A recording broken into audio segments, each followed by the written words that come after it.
Conformation of ethane, conformation of ethane. तो हमें ethane के कॉन्फर्मर्स की बात कर रहे थे, हमने लास्ट क्लास में इसकी बात करी थी। तो इथेन के कॉन्फर्मर्स में हमने ना क्या देखा था कि यार दो फॉर्म हमने बनाई थी, एक इक्लिप्स्ड फॉर्म, एक स्टेगर्ड फॉर्म। ठीक है, तो इक्लिप्स्ड फॉर्म जो थी वो हमने ये देखा था कि ये H है, H, H, ये H है, H एंड H। ठीक है, इक्लिप्स। और ये जो बीच में ये एंगल था this is theta, theta equal to 0 degree था, और इसी को हमने नाम दिया था डाइहेड्रल एंगल, डाइहेड्रल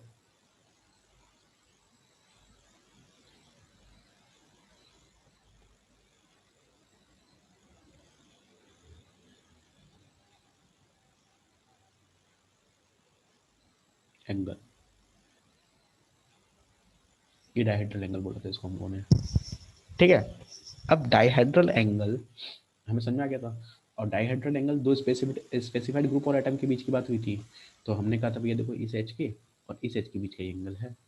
तो फिर हमने इसकी इक्लिप्स्ड फॉर्म के बाद हमने इसकी स्टेगर्ड फॉर्म भी ड्रॉ कर ली थी, और उस स्टेगर्ड फॉर्म में हमने डाइहेड्रल एंगल देख लिया था कि जो दो स्पेसिफाइड ग्रुप और एटम थे अब वो यहाँ आ गए। ठीक है, ये वो दोनों स्पेसिफाइड ग्रुप और एटम थे, this one and this one.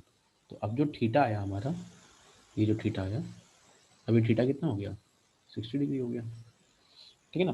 तो ये क्या है, इससे स्टेबिलिटी आती है, डायहेड्रल एंगल जितना ज़्यादा होता जाता है मतलब है ना, उससे स्टेबिलिटी आती है।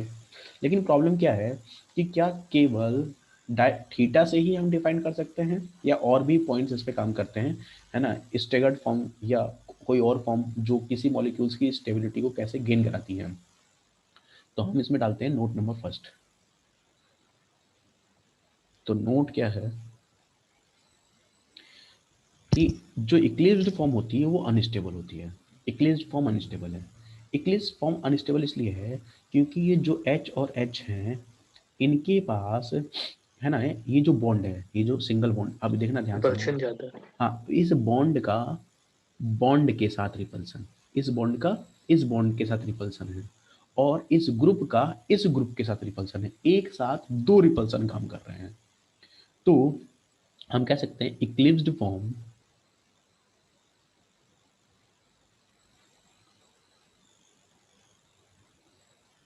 eclipsed form is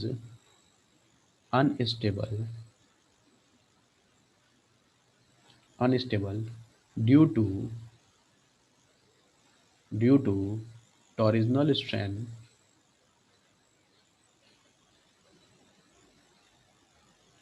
due to torsional strain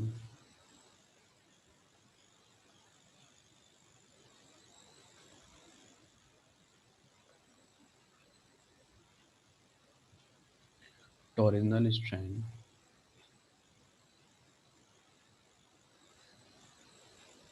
torsional strain कौन सा होता है, जो इस बॉन्ड का इस बॉन्ड के साथ रिपल्सन है, जिसे हम बोलते हैं bond pair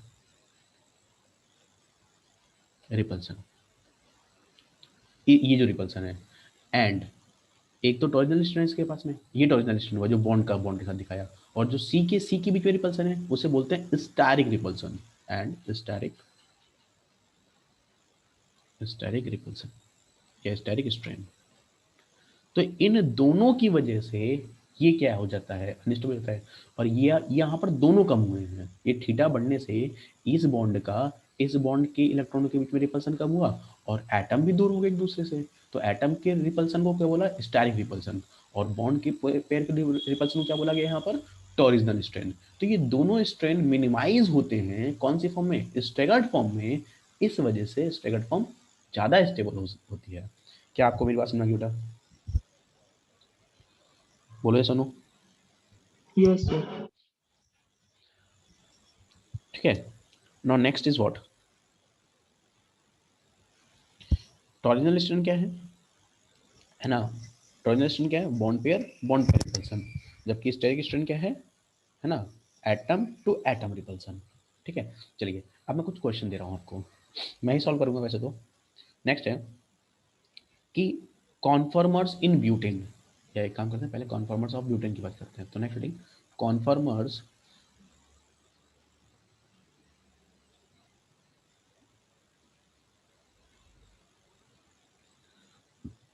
conformers in n butane. अब देखो मैं ब्यूटेन में कॉन्फॉर्मर्स की बात कर रहा हूँ, एन ब्यूटेन में, और मैं किस एटम के रेस्पेक्ट में बात करूंगा, तो मैं बात करूंगा C2C3 एटम में, है ना, कॉन्फॉर्मर्स की बात करूंगा। इंपॉर्टेंट है भाई, याद करो। मैंने आपको लास्ट क्लास में बोला था कि 3 आइसोमर्स पढ़ने हैं इसके अंदर, ethane, butane and cyclohexane. Cyclohexane. तो हमें बात करनी है ब्यूटेन के बारे में, ठीक है ना। तो ब्यूटेन में C2C3 के बीच में हम कॉन्फॉर्मर्स की बात करेंगे। तो सबसे पहले C2C3 स्ट्रक्चर देखिए जरा एक बार इसका। क्या इसका स्ट्रक्चर ये होगा? ध्यान से देखना, यहाँ पर दे रखा है मैंने CH3, CH2, CH2 and CH3, ये ब्यूटेन है। काउंटिंग करोगे आप तो काउंटिंग कहाँ से होगी? 1 2 3 4। और जो कॉन्फॉर्मर्स ड्रॉ करना है वो इसके बीच में करना है, इसके बीच में करना है, 2 और 3 के बीच में करना है। तो 2 और 3 के बीच में करना है तो स्ट्रक्चर ड्रॉ करते हैं हम, ध्यान समझिएगा।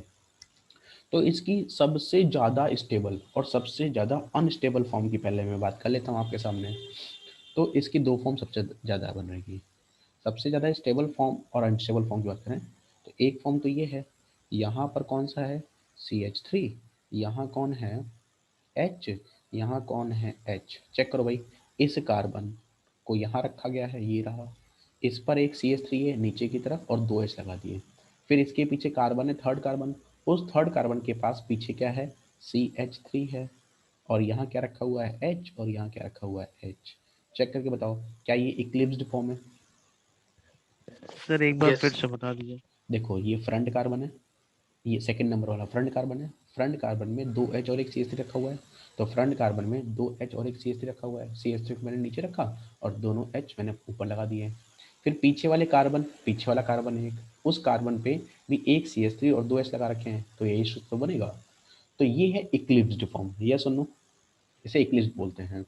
और दूसरी फॉर्म जो है ना, वो ये है कि यहाँ फ्रंट पे CH3, यहाँ H है और यहाँ H है। अब मैंने इसको थोड़ा सा घुमा दिया है। अब इसको जब मैंने घुमाया तो इस बार मैंने इसको ऐसे रखा है, इस बार मैंने इसको ऐसे रखा है। ये आपका, है ना, सबसे ज़्यादा स्टेबल फॉर्म है। लेकिन एक प्रॉब्लम है, ये एक ये हाईली अनस्टेबल और ये हाईली स्टेबल। लेकिन जानते हो इसमें क्या है, बहुत सारे स्ट्रक्चर बनते हैं। तो इस वजह से इसमें नेमिंग करने का जो फॉर्म है, देखो मैं इसको इसको इक्लिप्स्ड बोल रहा हूँ लेकिन ये पूरा सही नहीं है। मैं इसको स्टिकर्ड बोल रहा हूँ लेकिन ये पूरा सही नहीं है। तो मैं आपको बताऊंगा कि इक्लिप्स से जब मैं इस फॉर्म में गया तो ऐसा क्या हुआ कि मैंने इनकी नेमिंग में कुछ चेंजिंग करी। समझिएगा ध्यान से। नेक्स्ट है ना, different type of conformers in butane. हमें डिफरेंट टाइप ऑफ कॉन्फॉर्मर्स देखना है ब्यूटेन के अंदर। तो अब मैं इसको यहीं से स्टार्ट कर रहा हूँ, या यहाँ से स्टार्ट कर लेते हैं, दोबारा से स्टार्ट कर लेते हैं। चलो देखो, ये फ्रंट कार्बन था, ध्यान समझिएगा। फ्रंट कार्बन पे यहाँ CH3 था, यहाँ H था, यहाँ H था, और यहाँ H, यहाँ H, और यहाँ CH3 है। ठीक है, अब हमने यहाँ से स्टार्ट किया। सबसे पहले हमने 60 डिग्री का रोटेशन लिया, 60 डिग्री क्लॉकवाइज, है ना, रोटेशन लिया। तो जैसे ही मैंने 60 डिग्री का रोटेशन लिया, ध्यान से देखिएगा, बताते रहिएगा आप मुझे, है ना, सोना नहीं, बोलते रहना, है ना। ये CH3 है, ये H है और ये H है। 60 डिग्री को रोटेट करूंगा तो क्या CH3 यहाँ आ जाएगा? सॉरी, एच आएगा। हाँ, क्या यहाँ H आ जाएगा? क्या यहाँ CH3 आ जाएगा? यस यस और क्या यहाँ H आ एच। जाएगा? ठीक है, समझिएगा ध्यान से। फिर मैंने 60 डिग्री का रोटेशन लिया, फिर से 60 डिग्री का रोटेशन लिया। फिर जब मैंने 60 डिग्री का रोटेशन लिया तो अब कहानी में क्या यहाँ पर CH3, यहाँ पर H, यहाँ H और यहाँ CH3, यहाँ H और यहाँ H आ जाएगा? Yes, sir. Okay, now next again मैंने फिर 60 डिग्री का रोटेशन लिया। अब जैसे ही मैंने 60 डिग्री का रोटेशन लिया तो यहाँ पर आ जाएगा CH3, यहाँ H है, यहाँ H है, यहाँ CH3 है और यहाँ H और यहाँ H है। बताओ भाई, क्या मेरी बात समझ आ गई आपको? अगेन फिर मैंने 60 डिग्री का रोटेशन लिया, फिर 60 डिग्री का रोटेशन लिया तो इस बार यहाँ मिलेगा मुझे ये आपकी रिंग, यहाँ CH3, यहाँ H, यहाँ H, यहाँ CH3, यहाँ H और यहाँ H आ जाएगा। फिर 60 डिग्री का रोटेशन लूँगा, ठीक है ना, तो क्या बन जाएगा बताओ ज़रा। यहाँ पर आ जाएगा आपके पास में CH3, यहाँ H, यहाँ H, यहाँ CH3, यहाँ H और यहाँ H आ जाएगा। और फिर मैंने 60 डिग्री का रोटेशन लिया तो आंसर आ जाएगा CH3, यहाँ आ जाएगा H, H, CH3, H and H। बोलो भाई, क्या मेरी बात आपको समझ में आ रही है? हो गया 360 घुमा दिया? बोलो भाई, अब समझना ध्यान से। यार ये बताओ, जब मैंने आपको पहले पढ़ाया था तो क्या ये इक्लिप्स्ड है? क्या पहली फॉर्म इक्लिप्स्ड Yes, है? sir. बोलो बेटा, Yes, अभी sir. लोगों को समझ में आ रहा है ना? पहली फॉर्म को क्या बोलूं मैं? बोलो। Eclipsed. Eclipse. इक्लिप्स्ड फॉर्म बोलूंगा, ठीक है ना? अच्छा, अगर फर्स्ट फॉर्म इक्लिप्स्ड है, ठीक है, फर्स्ट फॉर्म इक्लिप्स्ड है, तो बताओ सेकंड फॉर्म कौन सी है? Staggered. इक्लिप्स्ड, इसको इक्लिप्स्ड बोलते हैं।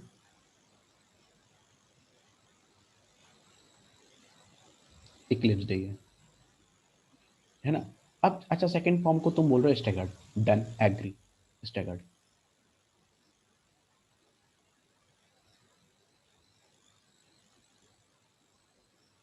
स्टैगर्ड।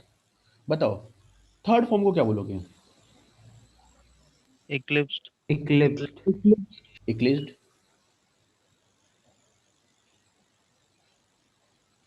बताओ फोर्थ फॉर्म को क्या बोलोगे? Staggered. Staggered.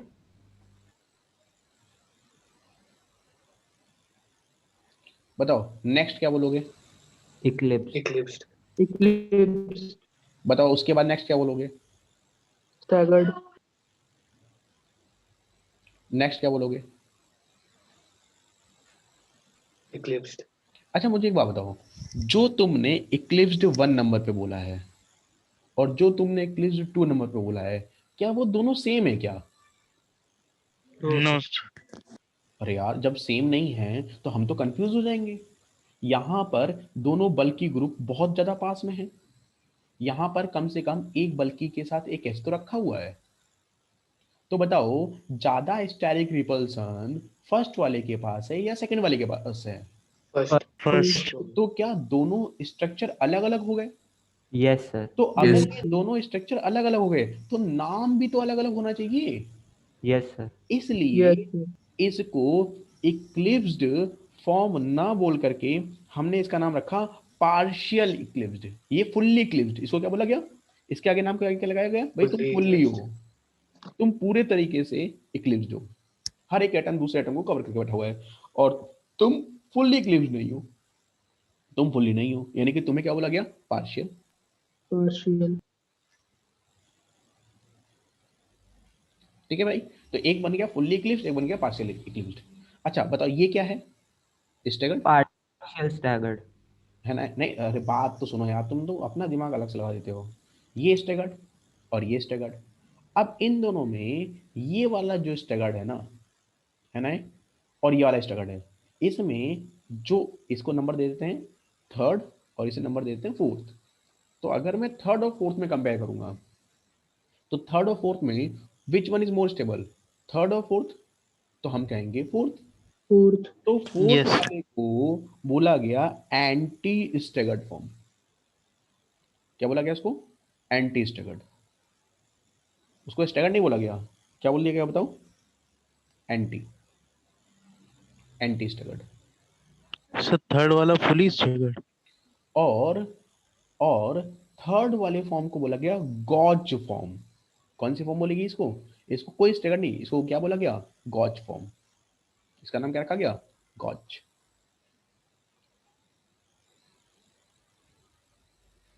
गॉच फॉर्म, इसे क्या बोला गया? गॉच फॉर्म। तो ये स्टैगर्ड नहीं है बेसिकली, ये कौन सी फॉर्म है? ये गॉच फॉर्म है। और ये कौन सा है? Partial Eclipse.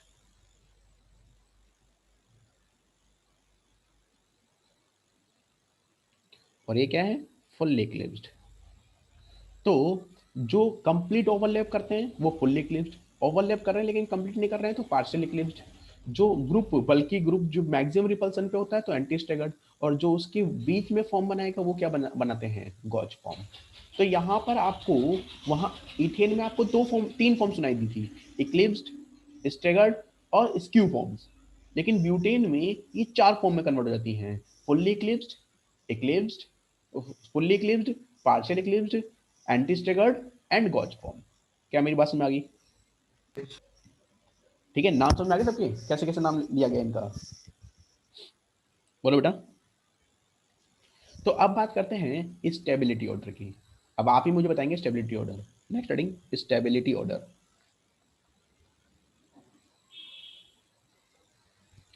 Stability order. तो अगर मैं स्टेबिलिटी ऑर्डर की बात करूं तो बताओ हाईली स्टेबल कौन? बोलो। Anti staggered. बताओ एंटी स्टैगर्ड के बाद किसका नंबर आना चाहिए? गॉच। गॉच। गॉच। गॉच का। गॉच के बाद किसका नंबर आना चाहिए? Partially partially.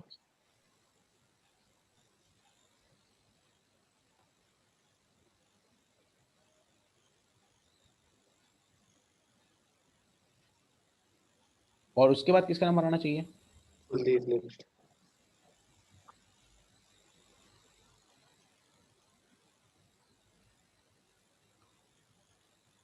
लीजिए भाई, क्या यहां तक आपको मेरी बात समझ में आ गई? क्लियर बेटा? ठीक है, चलिए अब पहले एक दो क्वेश्चन देखते हैं फिर अपन आगे बढ़ते हैं। अब मैं आपको क्या दूंगा कि मैं कुछ मॉलिक्यूल्स बोलूंगा, आपको उनका स्टेबल फॉर्म ड्रॉ करना है। मैं ज़्यादा टाइम नहीं दूंगा, मैं क्वेश्चन लिखूंगा तुरंत आंसर लिख दूंगा, तो आपको उसी बीच में ना आंसर सॉल्व करना है। ठीक है, चलिए क्वेश्चन स्टार्ट करते हैं। क्वेश्चन है, draw the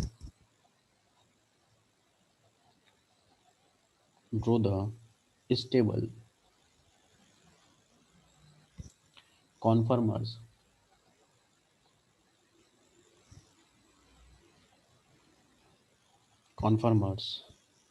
and arrange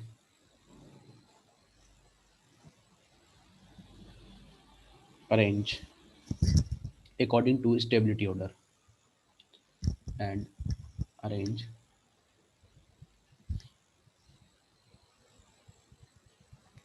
according to stability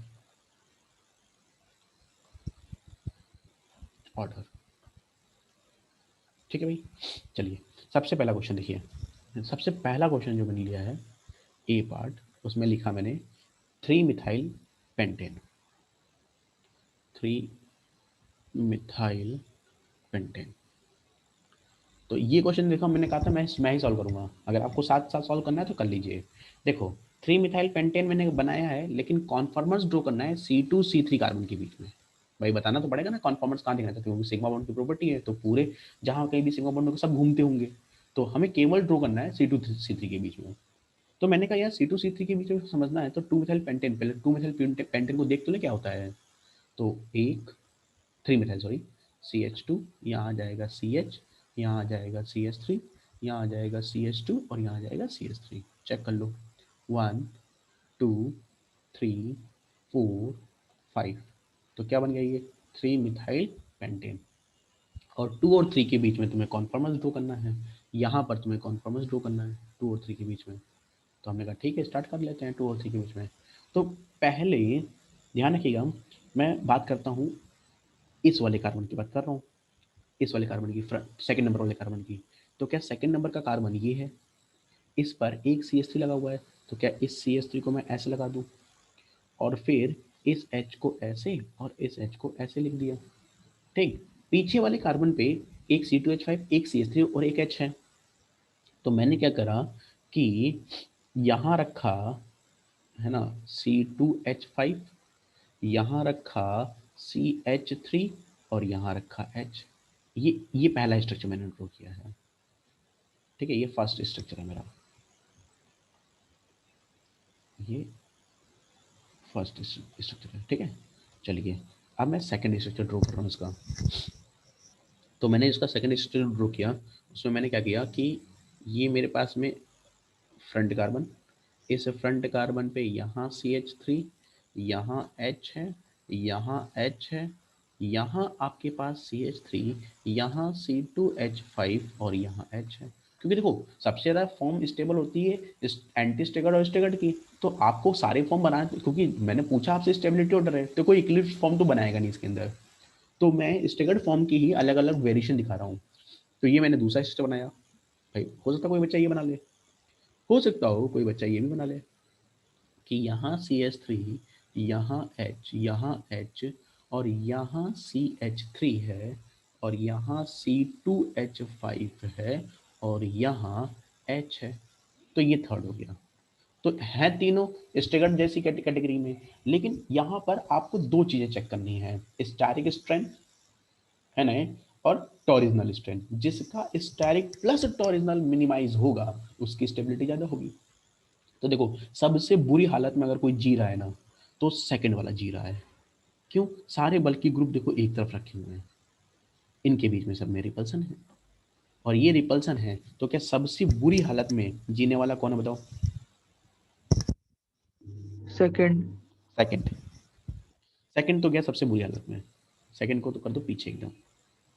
अब देखो कि फर्स्ट और थर्ड में, है ना, which one is better.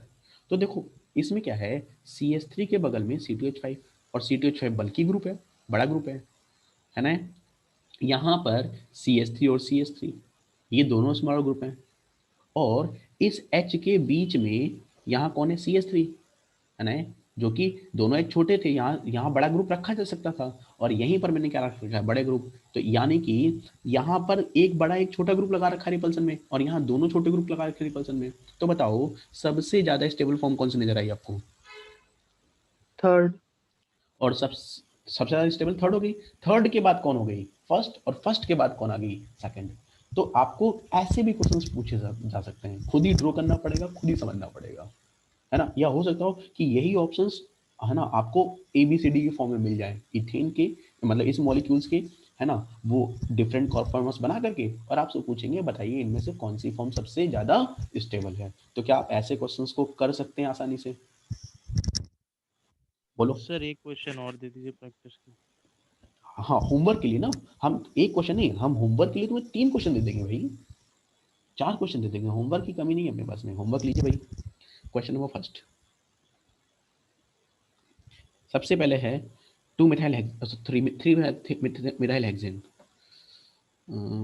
Second question है 3 मिथाइल हेक्सेन और C3C4 कार्बन के बीच में बनाना है। ठीक है,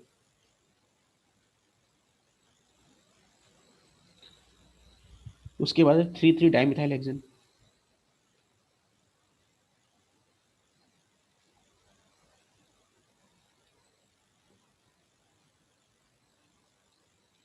ठीक है, ये बनाना है C3C4 के बीच में।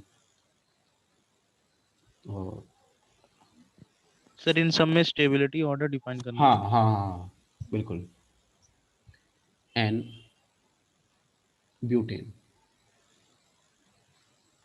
और एन ब्यूटेन में C1C2 के बीच में बनाना है। ठीक है, ये आपका होमवर्क है। नेक्स्ट कंडीशन की जिसे बोलते हैं gauche effect. Next heading gauche effect. अब यार गॉच फॉर्म तो भी पढ़ के आए थे आप कि गॉच फॉर्म क्या थी, है ना, जो एंटी स्टेगर्ड नहीं थी वो गॉच फॉर्म थी। तो इसमें क्या होता है, गॉच इफेक्ट होता है एक वर्ड। अब यार गॉच इफेक्ट क्या होता है, जनरली क्या होता है कि एंटी स्टेगर्ड फॉर्म जो होती है ना, वो ज्यादा स्टेबल होती है गॉच फॉर्म से। ठीक है, एग्री करते हैं, हाँ भाई होती है, लेकिन हमेशा ऐसा नहीं होता है, मतलब ऑलवेज नहीं है, हाँ होता है ठीक है, लेकिन हमेशा ऐसा नहीं होता है। तो बात हुई, बोले सर हमेशा ऐसा नहीं होता, तो वो बताइए कि कब ऐसा नहीं होता है। तो जब भी ऐसा नहीं होगा, कैसा नहीं होगा कि गॉच फॉर्म की स्टेबिलिटी एंटी स्टेगर्ड से ज्यादा हो जाए। हमेशा कौन ज्यादा स्टेबल होता था, एंटी स्टेगर्ड। लेकिन जिस टाइम पर भी गॉच फॉर्म की स्टेबिलिटी एंटी स्टेगर्ड से ज्यादा हो जाएगी, तो उसी फॉर्म को तुम क्या बोलना शुरू कर दोगे, गॉच इफेक्ट। गॉच फॉर्म की स्टेबिलिटी का बढ़ना किससे एक्सप्लेन किया जाएगा, गॉच इफेक्ट से। क्या मेरी बात समझ आ रही है, समझिएगा, अभी समझ आ जाएगी बात। Next study gauche effect, important है भाई, इसके इसके बिना काम नहीं बनने वाला आपका। Next study gauche effect. हाँ भाई, तो गॉच इफेक्ट का मतलब क्या है, lone pair and bulky group must be in gauche stage is known is gauche effect. तो देखो गॉच इफेक्ट का मतलब क्या है, मैंने कहा कि जब गॉच फॉर्म स्टेबल हो जाए। अब गॉच फॉर्म स्टेबल कब होगी, एक्चुअल में क्या होता है, जो लोन पेयर होता है ना, लोन पेयर को हम भाई एटम थोड़ी कंसीडर करते हैं। तो कभी भी लोन पेयर और एटम में किसी ग्रुप के रिपल्सन को कंसीडर करा जाएगा। तो लोन पेयर का रिपल्सन एटम के साथ कंसीडर नहीं किया जाता, एटम का एटम के साथ lone pair consider repulsion consider किया जाता है। एटम का एटम के साथ में रिपल्सन कंसीडर किया जाता है, लोन पेयर का किसी एटम के साथ रिपल्सन कंसीडर नहीं किया जाता है। कौन सा रिपल्सन, स्टैरिक रिपल्सन। तो यार जब वो एटम, स्टैरिक रिपल्सन किस में आता है, ग्रुप्स में, एटम्स में। जब लोन पेयर है उस जगह पर, जब ग्रुप है ही नहीं, तो काहे का स्टैरिक रिपल्सन, तो रिपल्सन कंसीडर नहीं होगा। समझिएगा ध्यान से, एक एग्जांपल बताता हूं मैं आपको। मैंने एक एग्जांपल लिया, यहाँ मैंने लिखा CH3CH2NH2, और मैंने कहा मुझे C और N के बीच में, है ना, कॉन्फॉर्मर्स ड्रॉ करना है। C और N के बीच में कॉन्फॉर्मर्स ड्रॉ करना है, ध्यान समझिएगा। तो मैंने इसके दो स्ट्रक्चर बताए, ध्यान से देखिएगा, बताइएगा मुझे कि आपको मेरा स्ट्रक्चर समझ में आ रहा है। दिस इज कार्बन, तो ये कार्बन हो गया। अब इस कार्बन पे CH3 है, तो ये CH3 मैंने नीचे लगा दिया, यहाँ H और यहाँ क्या है, H है। इट इज क्लियर, बोलो भाई। अब Yes, sir. अब नाइट्रोजन, पीछे नाइट्रोजन रखा हुआ है भाई, सिग्मा बॉन्ड से तो नाइट्रोजन अटैच है, तो पीछे नाइट्रोजन है। तो पीछे वाले नाइट्रोजन को मैं ऐसे दिखा रहा हूँ, इट इज क्लियर, ये पीछे वाला नाइट्रोजन है। अब इस नाइट्रोजन पे एक तो लोन पेयर है भाई, एक तो क्या है, लोन पेयर, और मैंने लोन पेयर को ऐसे रखा, और एक ये हो गया। ठीक है, ये पीछे वाले नाइट्रोजन का हुआ, एक फॉर्म मैंने बताया। क्या मेरी बात समझ में आ गई आपको? Yes, sir. अच्छा, अब दूसरा फॉर्मेट देखिए इसका। तो जो सेकंड फॉर्मेट है, उसमें यहाँ पर इट इज CH3, यहाँ पर कौन है, H, और यहाँ भी कौन है, H, पीछे कौन, नाइट्रोजन। अब इस नाइट्रोजन पे मैंने लोन पेयर को यहाँ रखा है, और H को यहाँ रखा है। अब बताओ इसमें से कौन सी फॉर्म है ना ज्यादा स्टेबल है, यही तो समझना है। तो पहले ये तो समझो कि एंटी स्टेगर्ड फॉर्म कौन सी है और गॉच फॉर्म कौन सी है। बताओ इन दोनों में से कौन सी एंटी स्टेगर्ड है, कौन सी गॉच है। तो फर्स्ट वाली एंटी है। अच्छा, फर्स्ट वाली इन्होंने एंटी स्टेगर्ड बोला, और सेकंड वाली क्या बोलोगे तुम, यही बोलोगे ना कि Gauge. गॉच बोलोगे। अच्छा, अब मैंने कहा जनरली क्या होता था कि anti staggered is more stable as compare to gauche, यही तो बोला था मैंने। लेकिन एक बात ध्यान से देखो कि अब आपको समझ में आएगी बात, ध्यान से देख के बताइएगा कि ये CH3, ये H और ये H, ये सारे बल्कि ग्रुप, सारे एटम एक तरफ लगे हुए हैं, जबकि यहाँ पर CH3 है ना, इधर इधर वाले H से पास में है, इधर वाले H के पास में है, लेकिन दूसरे वाले H से तो दूर हो गया ना भाई, देखो। Yes, sir. तो बताओ इसका रिपल्सन कम होगा या इसका रिपल्सन कम होगा, फर्स्ट वाले में ज्यादा रिपल्सन होगा या सेकंड वाले में ज्यादा रिपल्सन होगा, First. फर्स्ट वाले में ज्यादा रिपल्सन हो गया। तो बताओ कौन सा वाला ज्यादा स्टेबल हो गया, फर्स्ट या सेकंड, Second. और सेकंड कौन सी फॉर्म थी, सेकंड कौन सी फॉर्म थी, Gauge. गॉच फॉर्म।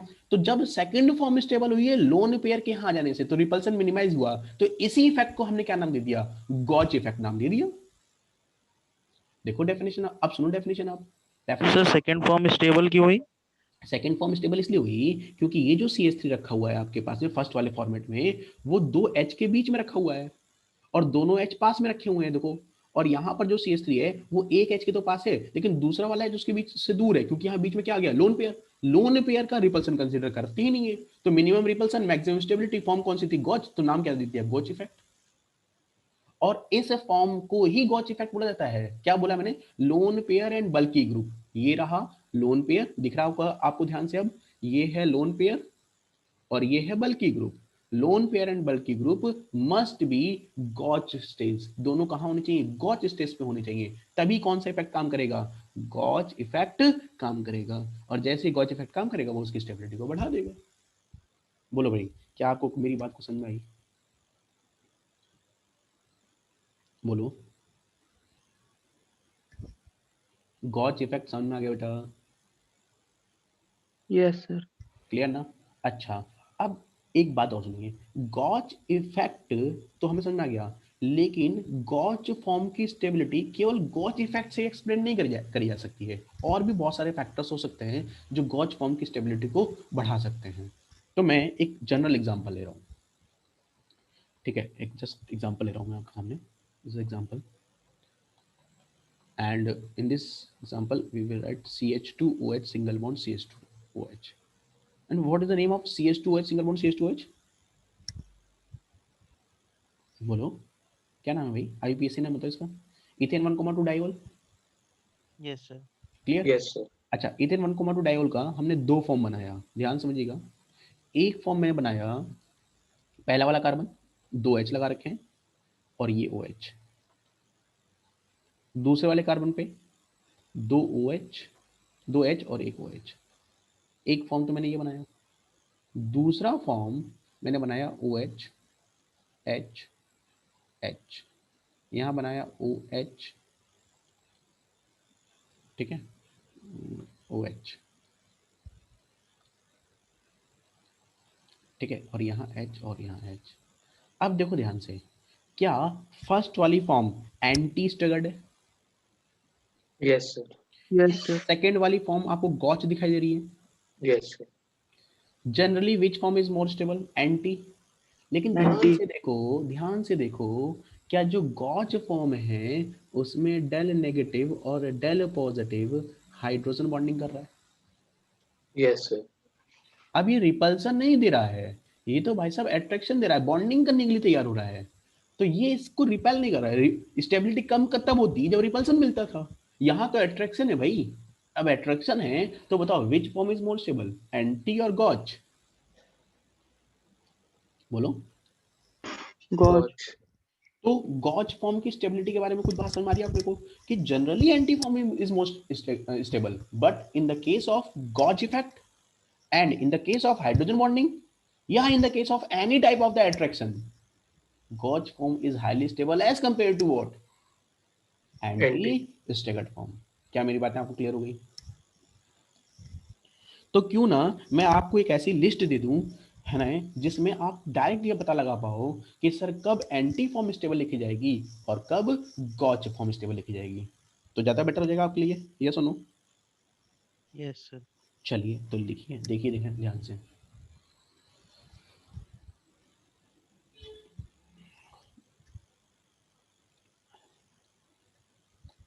हम टेबल बनाते हैं, दो टेबल बनाता हूं मैं। एक तो वो टेबल होगी जिसमें है ना anti staggered form, anti form ज्यादा स्टेबल होगी गॉच से, और एक टेबल में गॉच ज्यादा स्टेबल होगा एंटी से। ठीक है, दो टेबल बना लेंगे अपन।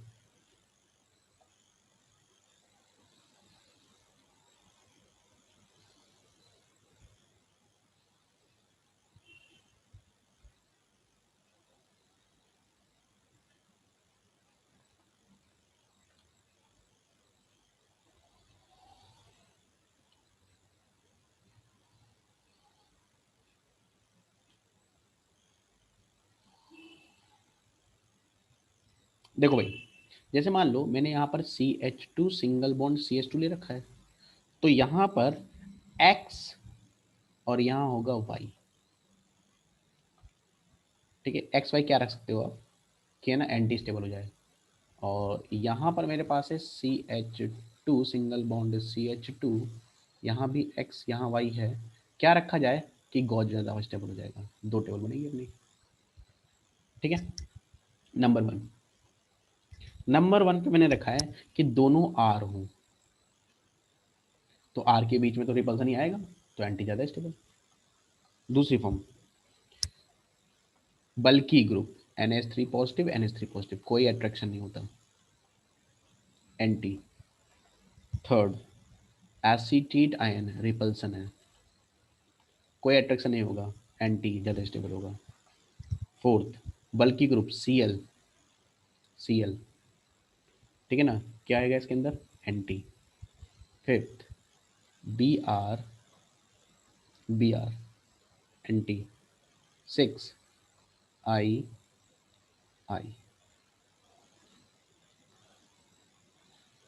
हो गया। अब इसमें आ जाइए फटाफट। इसमें अगर बात करें 1, तो यहाँ पर सबसे पहले हमने बात करी थी कि यार हाइड्रोजन बॉन्डिंग OH अभी चेक किया था अपन ने, तो हाइड्रोजन बॉन्डिंग आ जाएगा। Second, NH2 hydrogen bonding. Third, NH2 दूसरी तरफ OH hydrogen bonding. Fourth, OH है, F है, hydrogen bonding. Fifth, acetic acid and acetic acid, hydrogen bonding. 6 FF, ये केस थोड़ा सा अलग है, ये इसको आपको याद करना है, बस इंपॉर्टेंट है ड्यू टू हाइपर कॉन्जुगेशन।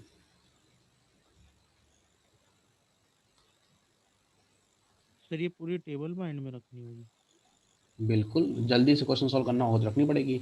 अगर आप कॉन्सेप्ट पे चलना चाहते हो तो मैंने आपको गॉस इफेक्ट बता रखा है, हाइड्रोजन बॉन्डिंग या इलेक्ट्रोस्टैटिक फोर्स ऑफ अट्रैक्शन बता दिया, तो अगर वो देख पाओगे तो भी आप क्वेश्चन सॉल्व करोगे। ये डिपेंड करता है, देखो टेबल तो मैंने ऐसे ही रफली बताया है। सर इससे भी हो जाएगा और इससे भी हो जाएगा। बिल्कुल, क्यों नहीं होगा। NH3 and C double bond O हुआ, जहाँ हाइड्रोजन बॉन्डिंग है या गॉज इफेक्ट है वहाँ गॉज फॉर्म ज़्यादा स्टेबल हो रही है, और जहाँ रिपल्सन आ रहा है सिर्फ वहाँ एंटी फॉर्म ज़्यादा स्टेबल हो रही है। दैट्स इट, खत्म कहानी। सर मेजर मतलब लोन पेयर प्लस सर उसका hydrogen bonding hydrogen bonding sir. का ही गेम है, बिल्कुल। बोलो बोलो, क्या मेरी बात सुन आ रही है? अरे यार सुनो,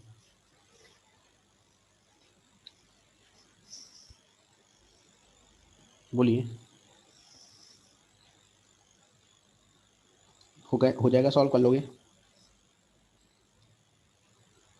सर 1 मिनट नोट कर रहे हैं। हाँ सर हाँ बेटा। सर फिफ्थ वाला एक बार केस बता दीजिए।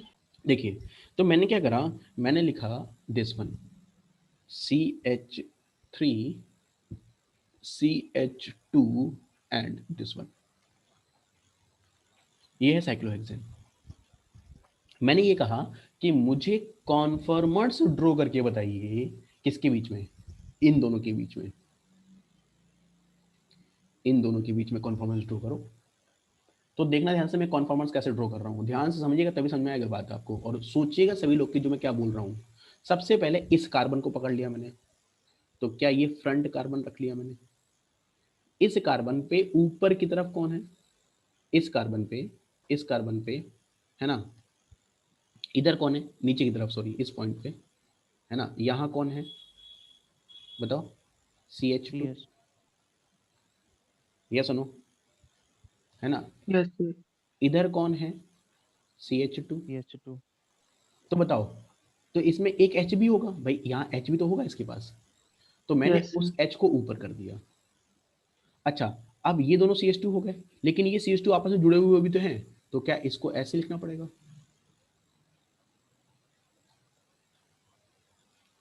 बोलो भाई, अरे सुनो।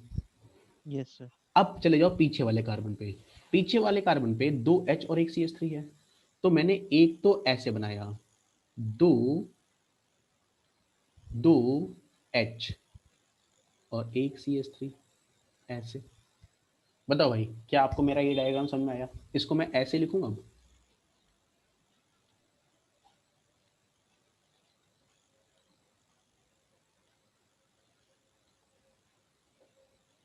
बोले ये तो हुआ इसका मतलब। और एक मैं इसके अंदर ऐसे बनाऊंगा इसको,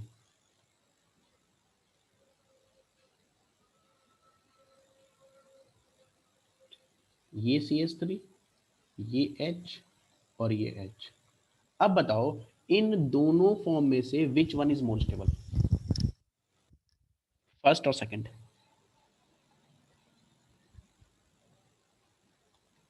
जल्दी बोलो। Sir second. क्यों? सेकंड। बिल्कुल सही आंसर है, सर सेकंड। वो फर्स्ट में सर बल्कि ग्रुप सर सारे एक साइड आ गए। यस, ये यस सर। ये और ये एक तरफ है। कम से कम यहाँ पर ये इसके बीच में यहाँ पर H लगा तो ये रिपल्सन कम हुआ और इधर CH3 पहुंच गया। तो second is more stable as compare to first. अच्छा, क्या आपको स्ट्रक्चर समझ में आ गया मैंने कैसे बनाया है? Yes. क्या सही बच्चों को मेरी बात समझ में आ गई? बोलो बेटा। मैं 2 क्वेश्चन दे दूं इसके ऊपर, बोलो। यस। तो ये क्वेश्चन नंबर 1 हो गया। Now question number 2। Question number 2 की अगर हम बात करेंगे तो दिस इज साइक्लोपेंटेन, यहाँ C है, CH3 CH3 एंड CH3। आपको जो कॉन्फॉर्मर्स ड्रॉ करने हैं वो इसके बीच में ड्रॉ करने हैं, ठीक है। और क्वेश्चन नंबर 3 देख लीजिए।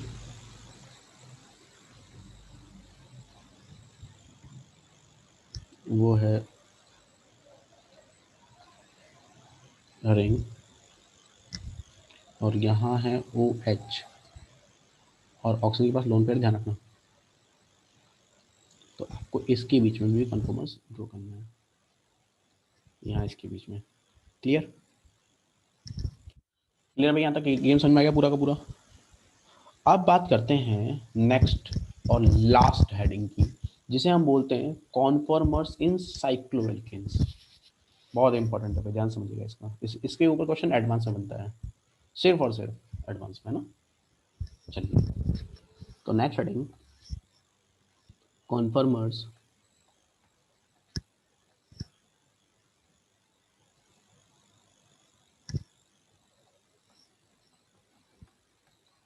कॉन्फॉर्मेशन इन साइक्लोएल्केन, कॉन्फॉर्मर्स इन साइक्लोएल्केन। तो देखो यार, क्या है कि साइक्लोएल्केन की तुम बात करो ना, तो साइक्लोएल्केन की स्टेबिलिटी सबसे बड़ा दर्द था। मतलब स्टार्टिंग में सबसे बड़ी प्रॉब्लम क्या थी, साइक्लोएल्केन की स्टेबिलिटी कैसे डिफाइन की जाए। भाई कॉन्फॉर्मर्स तो बात की बात है, पहले साइक्लोएल्केन को तो समझो। तो जो साइक्लोएल्केन्स होते हैं ना, इनकी स्टेबिलिटी 2 थ्योरी से एक्सप्लेन करी जाती है। एक होती है बेयर स्ट्रेन थ्योरी और एक होती है थर्मोडायनेमिक्स। 2 थ्योरी, एक तो थर्मोडायनेमिक्स समझा सकती है कि सर ऊपर स्क्रॉल कर दीजिए एक मिनट। एक सेकंड, क्या क्वेश्चन कॉपी कर रहे हो क्या? तो साइक्लो एल्केन की कहानी पहले समझनी पड़ेगी। तो सबसे पहले हम स्टार्ट करेंगे कि यार साइक्लो एल्केन में ऐसा क्या है कि, है ना, मतलब इसको समझाने के लिए हमें, है ना, थर्मोडायनेमिक्स जैसे, है ना, चीज़ों को अप्लाई करना पड़ रहा है। तो हम स्टार्ट करते हैं। The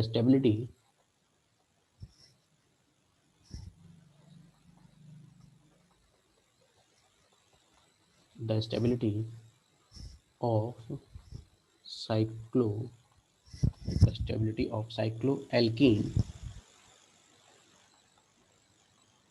the stability of cycloalkene can be explained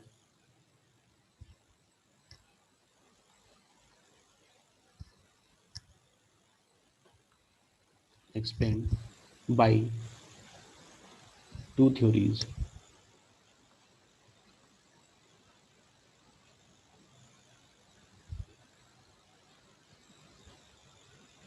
अब वो 2 थ्योरी कौन सी है, एक एक करके बात करेंगे।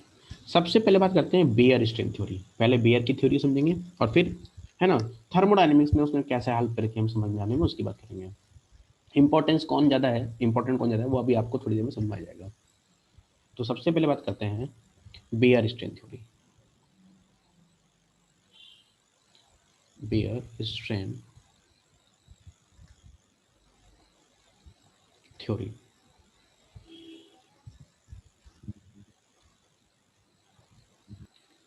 बेयर स्ट्रेन थ्योरी, तो अगर आप बेयर स्ट्रेन थ्योरी की बात करोगे तो बेयर स्ट्रेन थ्योरी के अकॉर्डिंग क्या होता है कि इन्होंने क्या कहा कि कोई भी साइक्लो कंपाउंड्स होते हैं ना, दे आर ऑल प्लेनर्स। सारे साइक्लो कंपाउंड्स क्या होते हैं, प्लेनर होते हैं।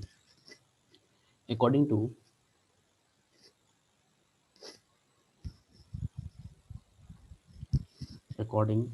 To this theory,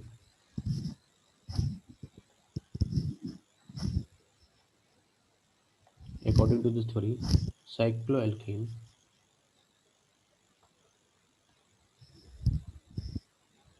cycloalkanes are planar, है ना। इनके अकॉर्डिंग सारे मॉलिक्यूल्स कैसे होते हैं, प्लेनर होते हैं। तो ठीक है, प्लेनर हैं तो स्ट्रेन देख लेते हैं रिंग का। तो सबसे पहले हम बात करते हैं साइक्लोप्रोपेन की। तो देखो, अगर तुम साइक्लोप्रोपेन की बात करो तो साइक्लोप्रोपेन का जो थीटा है वो कितना डिग्री का है, 60 डिग्री का है। अच्छा, मतलब ज्योमेट्री की बात करूंगा अगर मैं इसके अंदर,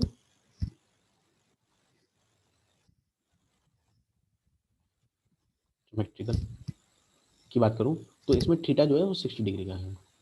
अच्छा, क्योंकि this carbon is sp3 hybrid, और अगर ये sp3 हाइब्रिड है तो बॉन्ड एंगल कितना होना चाहिए था, ड्यू टू हाइब्रिडाइजेशन जो बॉन्ड एंगल होना चाहिए था वो कितना होना चाहिए था, 109 degree 27 minutes. 28. 28 या 109.5 डिग्री कर दूं, रफली Yes, कर दे sir. ना, मतलब ऐसे ही ताकि कैलकुलेशन थोड़ी सी इजी रहे। तो मैं 109 डिग्री 109.5 डिग्री कर देता हूँ, 0.5 डिग्री ये कर दे रहा हूँ। तो बताओ, तो रिंग ने कितना स्ट्रेन ले रखा है, मॉलिक्यूल्स को होना चाहिए था 109 पे, और 109 से आपने दबा करके उसको कहाँ रख रखा है, 60 डिग्री पे। तो क्या रिंग पे स्ट्रेन आ गया इस चीज का, बताओ। Yes, sir. और Yes, ये sir. जो रिंग का स्ट्रेन है वो कितने डिग्री का स्ट्रेन फील कर रहा है, ये 49.5. 49.5 डिग्री का। तो इतना वो स्ट्रेन बर्दाश्त कर रहा है, ठीक है। ओके, अब मैं करता हूँ बात ब्यूटेन की, साइक्लोब्यूटेन की। तो साइक्लोब्यूटेन का ये एंगल कितने डिग्री का है, 90 डिग्री का। तो क्या 90 माइनस 109.5 डिग्री का, तो स्ट्रेन कितने का हो गया, 19.5. 19 point.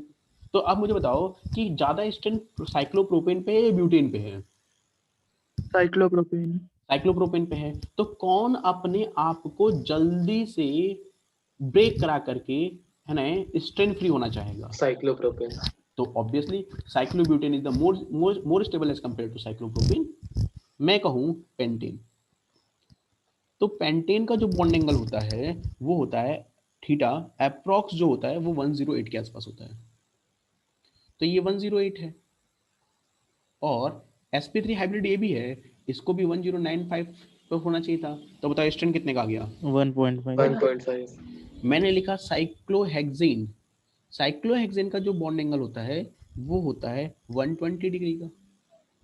तो 120 माइनस 109.5, बताओ क्या माइनस का 10.5 स्ट्रेन लग रहा है इसके अंदर, बाहर की Sir, तरफ, बाहर की तरफ मतलब बाहर की तरफ खींच रहा है वो। पहले बॉन्ड अंदर की तरफ खींच रहा था, अब बॉन्ड बाहर की तरफ खींच गया है, खींच करके आपने कुछ बड़ा बॉन्ड बना दिया। नहीं समझ बात, अरे यार समझ गए सर। समझ गए ना। जैसे हमारी फिंगर्स होती हैं, तो दो फिंगर के बीच में, है ना, जो एंगल होगा आप उसको जब दबाओगे अंदर से बाहर की तरफ, तो वो जब आप उसे खींच रहे हो तो वो स्ट्रेन हो ना, वो बाहर की तरफ है। जब उसको अंदर की तरफ ला रहे हो, फिंगर्स को, दो फिंगर को पकड़ लो और अंदर की तरफ दबाओ, दोनों को एक दूसरे के पास लेके आओ, तो वो स्ट्रेन फ्री है। लेकिन उसको बाहर की तरफ खींचो तो दर्द होने लग जाएगा ना, थोड़ी देर बाद मैं आप और तेज खींचने लग जाऊंगा तो आपके हाथ में दर्द होने लग जाएगा। तो वो बाहर की तरफ तो स्ट्रेन आ रहा है, नहीं समझ मेरी बात, अरे यार जल्दी बोलो ये सुनो यार, दो Yes, sir. समझ में आई ना बात। ओके, अब बात करते हैं 7 मेंबर रिंग की। तो दिस इज थीटा। अभी जो थीटा है वो अप्रोक्स होता है मोर देन 120 डिग्री, है ना 120 डिग्री। तो यार 120 डिग्री से ज़्यादा है, तो ऑब्वियसली जो होना चाहिए था वो 109 डिग्री 0.5 मिनट होना चाहिए, वो 0.5 डिग्री का, तो ये 10 से क्या आ जाएगा, ज़्यादा आ जाएगा। तो अब बताओ इस डाटा के बेस पे आप मुझे बताओ कि तुम्हें सबसे ज़्यादा स्टेबल कौन लग रहा है? साइक्लोपेंटेन। साइक्लोपेंटेन के बाद ज़्यादा, साइक्लोपेंटेन के बाद दूसरे नंबर पे स्टेबल कौन है? Hexane. Hexane, cyclohexane. Cyclohexane. Cyclohexane के बाद कौन स्टेबल है? अब तो खैर मैंने साइक्लोहेप्टेन को हटा दीजिएगा, तो फिर आप साइक्लोब्यूटेन कह दोगे और फिर साइक्लोप्रोपेन कह दोगे। बोलो यस और नो। सर एक बार यस सर। स्टेबिलिटी बता दीजिए फिर से। क्या कह रहे हो दोबारा?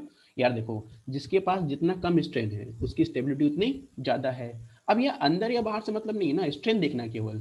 तो सबसे ज्यादा स्ट्रेन कम कहाँ है, सबसे कम स्ट्रेन कहाँ है? साइक्लोपेंटेन के पास। साइक्लोपेंटेन के बाद किसका नंबर आ रहा है? साइक्लोहेक्सेन का। साइक्लोहेक्सेन के बाद किसका नंबर आ रहा है? क्योंकि इसमें तो डाटा ही नहीं दिया गया है, तो मैंने कहा इसको हटा दो फिलहाल, है ना। उसके बाद नंबर किसका आ जाएगा? साइक्लोब्यूटेन का। साइक्लोब्यूटेन के बाद नंबर किसका आ जाएगा? साइक्लोप्रोपेन का। Highly unstable cyclopropane, highly propane. Stable hexane, pentane. Cyclopentane. लेकिन ये थ्योरी किसने दी थी? According to Baeyer. Baeyer Baeyer plane ने। थ्योरी। बेयर। अब आप समझना ध्यान से, अब बेयर ने गड़बड़ क्या किया वो समझो अब ध्यान से। नोट सुनिए अब ध्यान से। नोट नोट ये है कि according to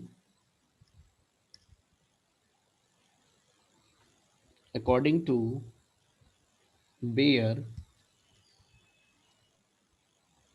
according to Bayer, the strength theory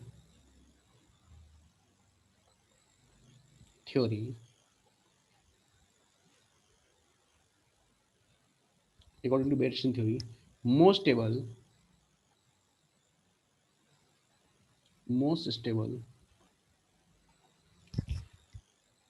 alkane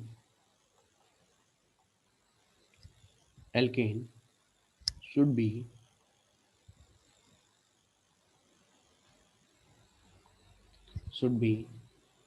cyclopentane.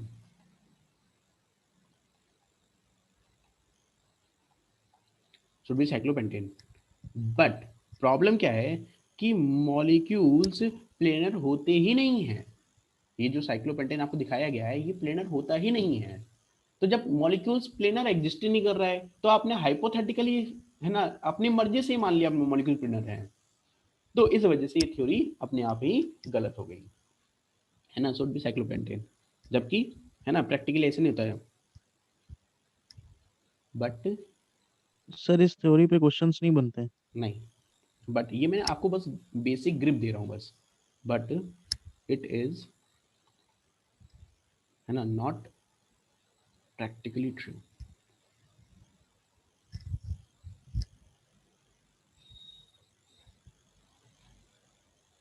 ये प्रैक्टिकली ट्रू नहीं है, ये सही कहानी नहीं है, ठीक है। तो एक्चुअल में फिर हमने हेल्प ले ली, है ना, थर्मोडायनेमिक्स की। फिर थर्मोडायनेमिक्स ने बताया कि एक्चुअल में सही कहानी क्या है, ठीक है। तो